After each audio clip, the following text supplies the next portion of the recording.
Hello, everyone, and welcome to the Ann Lister's Reading Habits session. I want to start by saying that originally our session was going to include two researchers, Charlie Matthews and Amy Solomons. Unfortunately, Charlie is unable to attend today, but their article on Ann Lister's Reading Habits will appear in the Journal of Lesbian Studies later this year.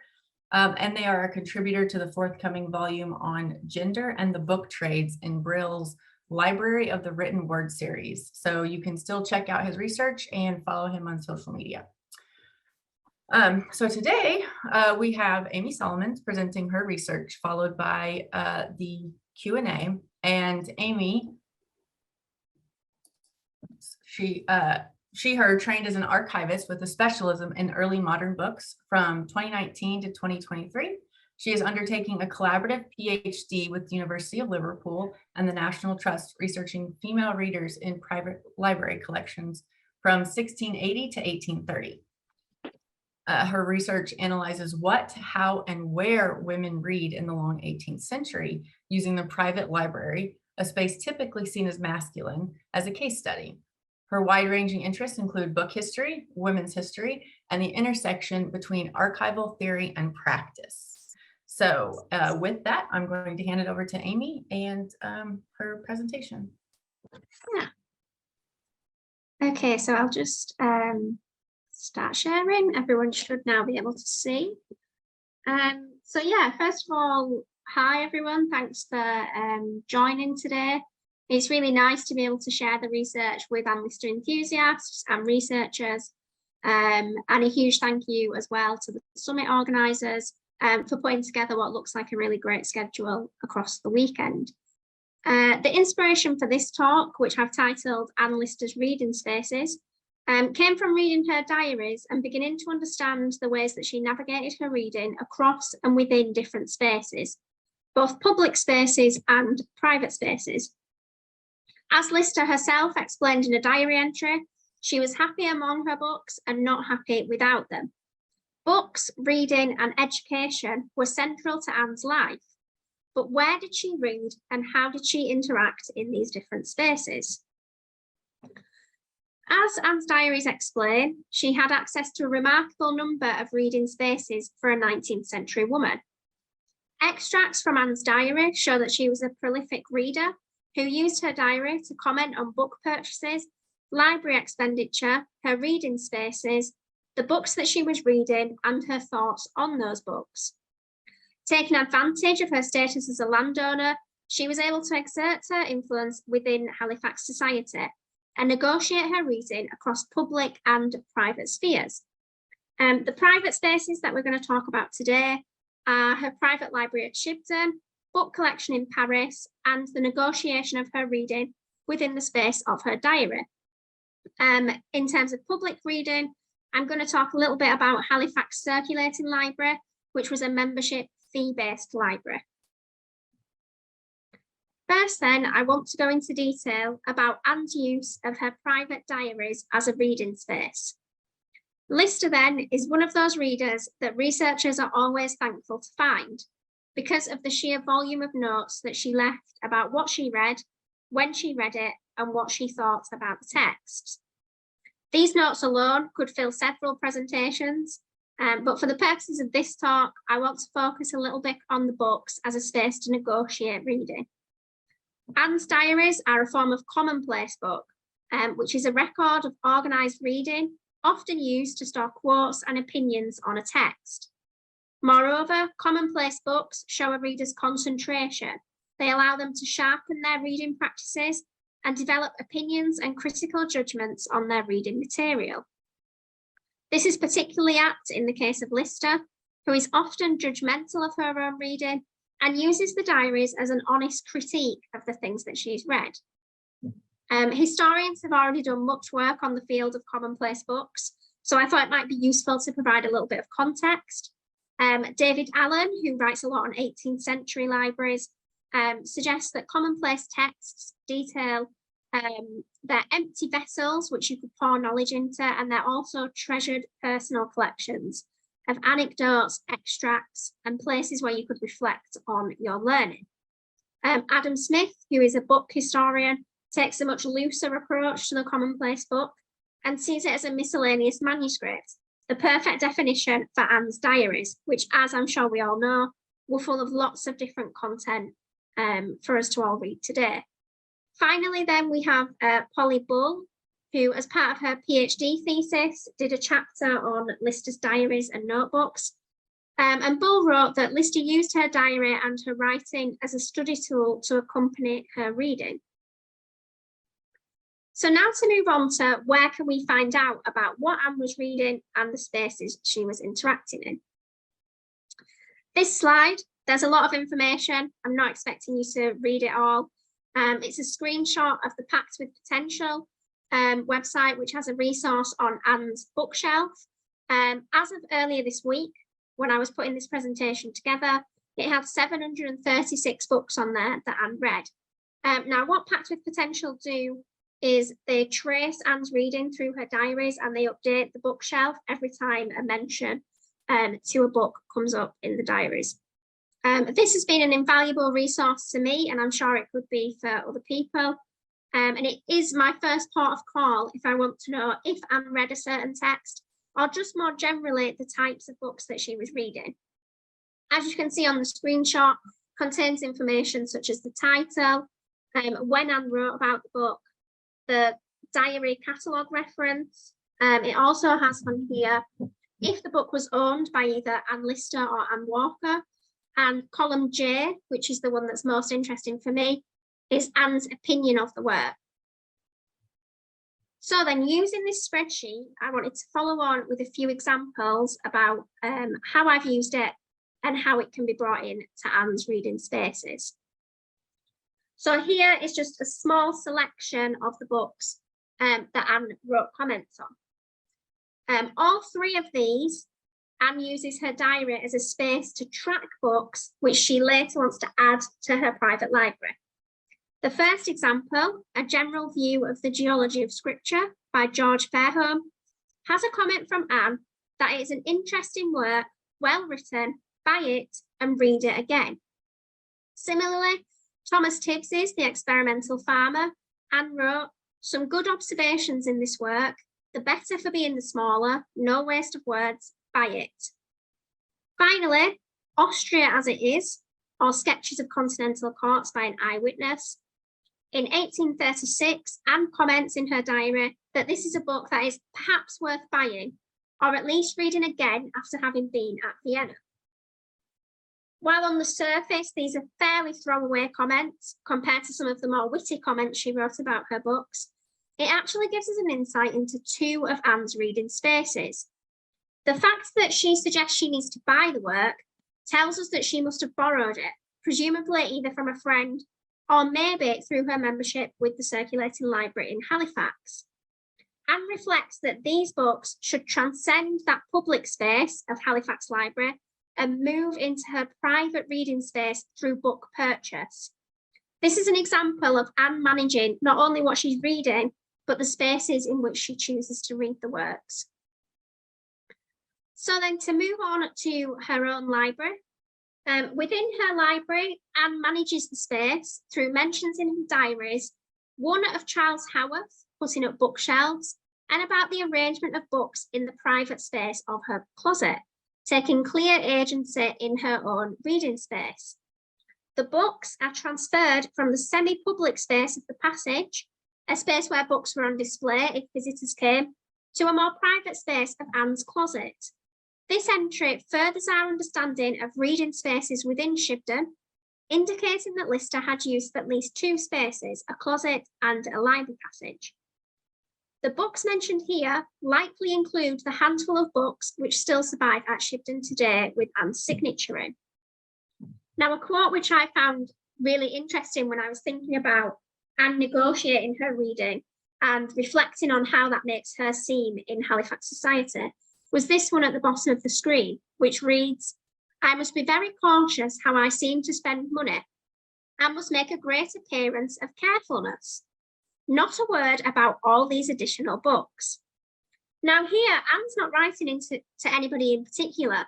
It's written within her diary. So she's saying to herself, not a word about these additional books. It's a way of her regulating her own reading. She's confessing to herself here that reading so much as a woman is potentially transgressive, and that Anne's position within Halifax society means that she's already perhaps under more judgment than others, so needs to make a great appearance. It's in this quote where we see Anne be critical of her own reading spaces and the way these spaces might become representations of her own social standing. So on to another private reading space, Anne's use of the study in her apartment in Paris. Now, this is a reading space that I'm still researching, so I don't have all of the answers yet, but I wanted to include a few first thoughts. In a similar way to how Anne describes Charles Haworth putting up bookshelves in Shibden, a diary entry from the 5th of May, 1831, details a purchase of bookshelves and the cost of the joiner who puts them up. Days later, on the 9th of May, Anne writes quite a lengthy description about bookshelves that are going to span the height of the apartment, a sign that this was going to be a vital reading space. The entry goes on to say, then measuring and planning apartment and cataloguing the books I have there. This meticulous detail when it comes to her private spaces is characteristic of the meticulous approach which Anne took to her whole life, most obviously shown in her record keeping in the diaries. The measuring, planning and cataloguing that Anne undertakes is a direct management of her reading spaces, even in a private space which she only occupies on a part-time basis. Perhaps then Anne sees the study in Paris as an extension of her private reading space at Shibden.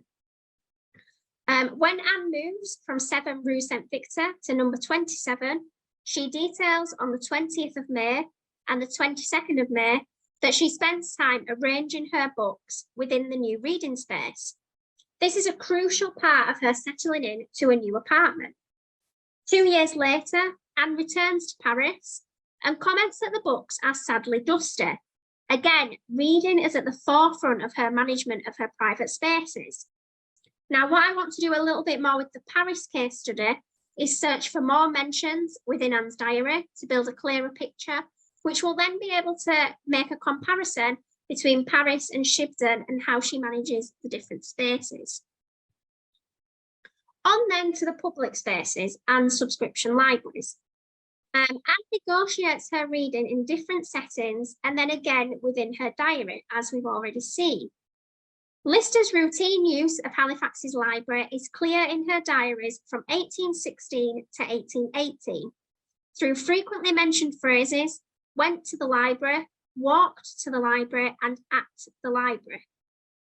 Halifax Circulating Library, founded in 1768, was a cultural landmark in Halifax and a place to demonstrate social standing. From 1768, the library used an upstairs room at the Old Cock Inn, a pub in Halifax, and there's a picture on the screen. While men made up the majority of the subscribers, by 1792, 25 of the 154 members were women. Lister joined the library in the mid-1810s, and in doing so, she joined a social network of other prominent local families. In 1818, the library moved to near Theatre Royal, as noted in Lister's diary. Lister's interest in the administration of Halifax's library is clear. Her diary entry details the library move, noting that no new books are being delivered, the old books can be repaired, and that during the relocation, the old library could be used for reading, but not for borrowing. This entry presents Lister as an almost custodian of the library. Here she's managing a public space. She's somebody who is well informed and clearly quite involved in the library's administration. The details about the books being repaired and the new reference only rule show that Lister was an active member of Halifax Circulating Library. And what we have here is quite a nice quote, which I think really encompasses Anne's reading more generally. Lister was clearly a prominent member of Halifax Circulating Library and tried to stretch the rules so that she could borrow more books than membership allowed. Her entry from the 4th of January 1820 sees her trying to bribe the librarian in the subscription library with an extra 5 shillings so that she can borrow as many books as she likes, showing that she perhaps has a well-respected status within the library and also her commitment to her reading and progressing her education. Lister has no problem here with using her financial and social status to further her reading habit by paying more than just her membership on the condition of more lenient rules. Crucially though, Anne is still managing how she is seen in these spaces. At the end of the diary quote, she says that she won't exceed the regular allowance by any more than 2. So she wants to stretch the rules, but she still wants to remain within the public space. So some quick conclusions before we get on to questions. Lister uses different spaces for her reading and details where she is reading different books. In May 1817, Lister uses the space of her diary to reflect on her reading in a subscription library. She says that she read for half an hour at Halifax Library, a social space which we know Lister used to both read at, but also to form connections with influential figures in Halifax society and with the women she was interested in. She goes on to describe her journey to Whitley's, a bookseller, to get a new blank book. Presumably this was going to be for her diaries or for the extensive reading notes that she left behind. Lister's explanations of her reading are richly detailed. She gives page numbers, dates, times, the author, a title, and sometimes also a comment on the text or how she read it. So what I mean by that is if she split the reading up into different sections or if she reads it all at once. Anne's often witty remarks on the books she read, as well as her meticulous habit of noting down when she started and finished a new title, gives us a great insight into her reading habits today. This case study on Anne Lister's reading has provided just a snapshot into Lister's role as a book owner, collector, and 19th century female reader. What we can see is that there is an interrelationship between Anne's reading practices and her reading spaces. Lister's exhaustive reading habits, her desire to build a library, these necessitated both circulating libraries and her own private library. Importantly, by continuing to build up a case study of Lister's reading, we can start to compare Anne with other case studies of late 18th and 19th century women from similar social and economic backgrounds. We can also begin to comment on Lister's life and experiences through her reading choices and the spaces where she chose to read her books. Finally, archival traces are key to helping us to reconstruct female reading experiences.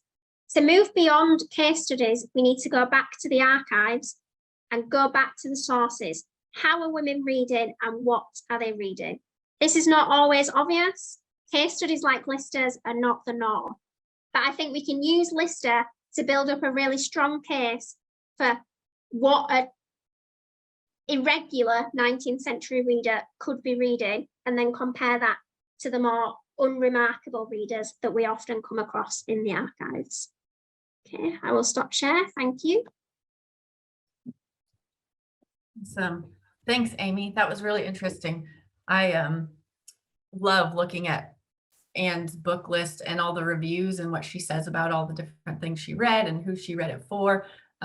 This topic, like there's so many different facets to approach it with.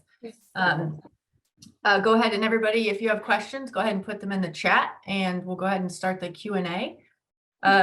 So to get started, and you kind of touched on this a little bit at the end, but in your research, have you seen other collections that are similar to the scope and breadth of Anne Lister's? Yeah, so I think, like I kind of said at the end, Anne is what I would term a remarkable reader. She's the sort of reader that we don't see all of the time. I mean, I think Anne is pretty much remarkable in all aspects of her life. But because she's such a meticulous note taker, that's what allows her to stand out from the other case studies that I've looked at. She has really diverse interests. It's really common in the other case studies that I've looked at to find women reading devotional texts, conduct literature, novels, but it's rare to see examples of such a breadth and scope of reading that Anne has. I think for me, what maybe makes Anne Lister different from the women that I look at in the National Trust properties is that in the National Trust properties, the women that I'm looking at have often married into the family. So the reading spaces that they now inhabit are not their own. They're joining a family library, and their books have to sit alongside their husbands, the people who have been before them, the generations of readers. But what we have with Anne is that she isn't a woman that conforms to that stereotype of a 19th century woman. She's a landowner, and she can manage her own spaces in the same way that she manages her estate. As the women that I've looked at are wives, we have to think a little bit differently about how we approach their reading, and we have to reshape the way that we think about the private library as being just for one person and think about it as being for multiple people. And while we still have to do that for Anne, she's shaping her own collection, and she's very actively noting down how she's shaping that collection. Okay.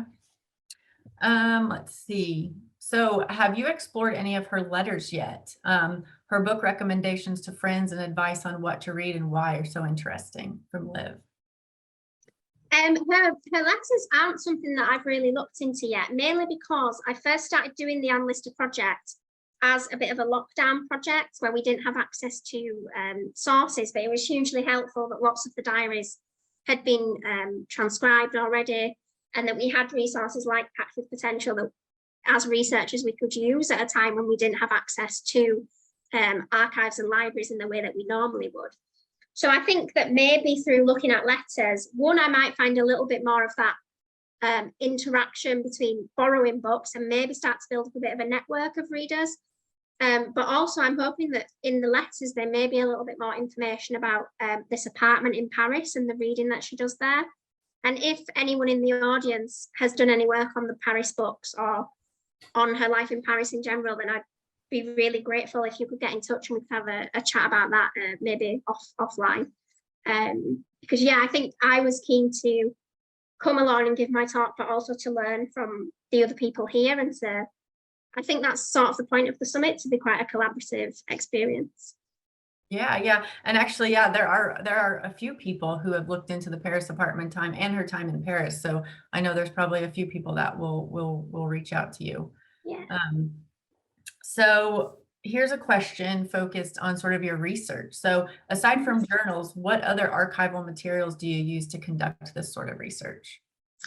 Yeah, so something else that makes Anne's reading a little bit different to the other women that I look at as part of my research is I'm quite fortunate that there's a lot of surviving book collections. So I can go into libraries and look at the books on the shelves that might have been there at the times the women were living there. And I can, pull them down off the shelves, have a look for signatures, marginalia, that sort of thing. They're the obvious ways that you're going to find out if women have been reading. With Anne, that's a little bit different because obviously we don't have a collection as such, like in the same way that, for instance, one of the trust libraries that I look at, there's 8,000 books in that library that have been built up through successive generations that are still on the shelves. With Anne, that's a little bit different. I know that Shibden only have a handful of her books today, so we have to maybe take a step back from the books and think more about the journals. Also, there's the catalogue of books that were sold at Shibden. That's been really useful for thinking about what could have been there when Anne was alive, and was this an Anne-specific book or was this part of a wider family connection? But I think through starting to get to know the reader, that's when you can think, okay, this is a religious text. We already know that she owned X, Y, and Z. Does this fit into that existing collection habit that she has? And you have to be a little bit more flexible in the approach. And that's something that I've especially found the case with female readers. They're not as easy to uncover as the male readers, who are like constantly sort of flaunting their reading, signing their books, leaving behind in their archive collections huge book lists of purchases. That's not always the case with these female readers, so you do have to piece together a bit of a jigsaw to figure out their lives. Oh, wow. Do you know if there's anywhere out there where somebody has estimated what they think her book collection might have been? Like, do we have any idea of that yet? Not as far as I'm aware. I think the best sources are the Packed with Potential one, and then using that with the handful of books that are still at Shibden, because some of the books that are on the books still at Shibden list are not on the Packed with Potential. She mustn't have written about them, or they've not come to that part of the diaries yet. And then I think it's going to be matching those together, then seeing if I know, for instance, that people privately own Anne's books, which is obviously great if you're one of those people who are lucky enough to own an Anne Lister book. Yeah. But I think it does mean that those books might be a little bit hidden from what we can access today and form the collection. So I think coming along to things like these and having open conversations with other people interested in Anne Lister are always hugely helpful, because people bring to the table their own thoughts on what she was reading and their own research, and then you can bring it together. And I think for somebody like Anne, where the reading is a little bit dispersed, we have to work together to repiece that. I don't think any one person is going to be able to do that. I don't think we're ever going to get an article, this is a definitive list of all of Anne Lister's books. As amazing as that would be if you were the person that could do that, I think it's going to take a sort of a whole group of people coming together to do that. Yeah. Going sort of on to what the sort of things that she did have on her bookshelves. Have you seen any particular themes in any of her reading habits, like over the years or in particular parts of her life? Yeah, so I think that she has a growing interest in agriculture that I found that spans throughout her life. And there's actually a PhD researcher at Liverpool University at the moment who is working a little bit on Anne Lister and agriculture, Alice Burns. So I'm hoping, she's still at the early stages, but I'm hoping that maybe she's going to be able to pull out a little bit more of that landowning interest and reading and bring it together, because I think that would be interesting. I think also we start to see Anne's reading being informed by her travels. So she often reads books about the places that she's either been or that she's going to go to. Like with the Austria book that was on my slideshow, she even says, like, let's come back to this, let's reread this after we've been to Vienna.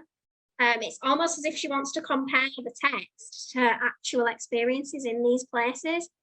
And I think that's what makes her such an amazing reader, that she is not just somebody who is just reading a book and putting it down. She's somebody who's actively reading and actively searching for information and then reflecting on that later. So yeah, I think they're growing interests. Interesting, yeah. Do you happen to have any favorite books in Anne Lister's collection that you've come across? I think for me, it's less a favorite book in particular, but what I really like is her reading of periodicals and newspapers. Which is maybe slightly left field for somebody who's looking at huge library collections in the rest of the work. But I think that through her reading of things like the Leeds Intelligencer newspaper, I think the name of it is, we see that she's interacting with local society. She's getting up-to-date knowledge on local politics. It's making her a more informed person. And then I think that feeds back into her reading of other things. Also really interesting for me is her readership of things like the Gentleman's magazine. There was the Ladies magazine counterpart, which other female readers I look at did read, but I haven't yet found mention of Anne reading that. I don't know if that is something to make note of, or maybe that's just me trying to make more of it than it is. But I think that would be something interesting to think a little bit more about, Anne reading periodicals and newspapers and how these inform her book choices moving forward. Yeah, interesting. The Gentleman's Magazine, I had actually looked into that a little bit more, because in one of Mariana's surviving letters, she actually says to Anne that, because Anne had asked her to send it to her on one of her travels, like Anne wanted to still be able to read it while she was traveling. And so Mariana was responding, letting her know that she was going to get it for her and mail it to where she was at. So I thought that was pretty cool, that even when she is busy doing things, she is still focused on getting content to read and getting things to keep up with what she's doing. Very cool. Yeah, definitely. Okay, we've got, I think, one more question. Have you read any of the books that Anne has read, like that she's listed, just to sort of see what they're like? Yeah, so I've read a couple of them just in my more general reading on 18th and 19th century women. She reads obvious things like Shakespeare's plays, which I'm sure we've all read in our time. She also reads books on education as well. So Knox's book, I can't remember the exact title, but whoever's question it was, I can dig it out for you if you send me an email. She does actually read that work, and Knox is quite a famous 18th century philosopher, educationalist. So I think she is really engaging in the key themes of the day. What I want to do a little bit more is see if there are any examples of Anne reading conduct literature. That's something that the women that I study elsewhere read lots of. They're constantly obsessed with conduct literature. How should I behave in society? What must I do? What must I read? But I'm yet to find references to these conduct works within Anne's library. And I think that would be really interesting for thinking about Anne as this sort of remarkable, different reader compared to her contemporaries. Yeah. Oh, I love that. Cause yeah, I didn't know there was actually a topic of conduct literature that was like popular. So not only were these women being surrounded by society, they were also going out and reading things to make sure that they were following all of these things. Yeah. Oh, yeah. wow. And it's like it's a really huge genre, but when I've looked at it in more detail, most of the books are saying basically the same thing, which are that women should only read to inform, they shouldn't read for pleasure. So Anne would fit into that maybe. That women should be careful about how they discuss their reading. They don't want to seem overly educated. And I'm wondering if maybe that's why Anne is so self-reflective about the way that she's reading. Maybe she too has read these sorts of things, but yeah, it is a really interesting topic. And I think the more that you find out about the different genres that women were reading, the more you can start to make assumptions then about, okay, so we know that these women were reading these sorts of books. How does that inform them as a person and as a reader, and how are they managing that space? Oh, very cool. Okay, I think that is all of the questions that we have today. Thank you everybody for posting those in the chat and for the commentary in there. There was a couple mentions of some of the stuff Anne was reading, like juvenile and botany and things like that. So we're going to go ahead and end the session early. The next water closet starts in about 30 minutes. So everyone can take this opportunity to go and actually have a break and stretch your legs, grab a drink, stay hydrated, walk your dog, all those wonderful things. So I want to thank Amy again for taking the time to join us today. And that was very, very interesting. And thank you for sharing your work. Thank you.